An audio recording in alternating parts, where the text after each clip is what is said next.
Salut tout le monde, bienvenue sur la feuille de route financière et soyons honnêtes, un bon score de crédit, c'est comme avoir un ticket d'or dans le monde de la finance.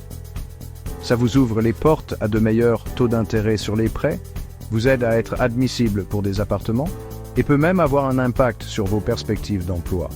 Maintenant, vous vous dites peut-être « Graham, améliorer mon score de crédit, ça me paraît être un jeu compliqué et à long terme. » Et même s'il est vrai que se construire un excellent crédit prend du temps, il existe des astuces vraiment efficaces pour booster votre score plus vite que vous ne le pensez. Dans cette vidéo, on plonge au cœur des stratégies qui peuvent faire une vraie différence, que vous cherchiez à être admissible à un prêt immobilier, à obtenir un taux d'intérêt plus bas sur un prêt auto, ou tout simplement à vous construire une base financière solide comme le ROC. On parle d'actions concrètes que vous pouvez commencer à mettre en place dès aujourd'hui. Alors, si vous êtes prêt à débloquer de meilleures opportunités financières et à voir votre score de crédit grimper, attachez votre ceinture. Plongeons directement dans ces astuces pour booster votre crédit. Bon, commençons par l'un des facteurs les plus importants qui influencent votre pointage de crédit, le taux d'utilisation du crédit. En termes simples, cela fait référence à la part de votre crédit disponible que vous utilisez réellement. Imaginez ceci, vous avez une carte de crédit avec une limite de 10 000 $ et vous avez actuellement un solde de 5 000 $. Cela signifie que votre taux d'utilisation du crédit est de 50%. Maintenant, voici le point crucial. Plus le taux d'utilisation est bas, mieux c'est.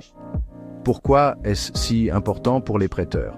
Eh bien, un taux d'utilisation élevé peut leur indiquer que vous dépendez peut-être trop du crédit et que vous pourriez avoir des difficultés à effectuer vos paiements.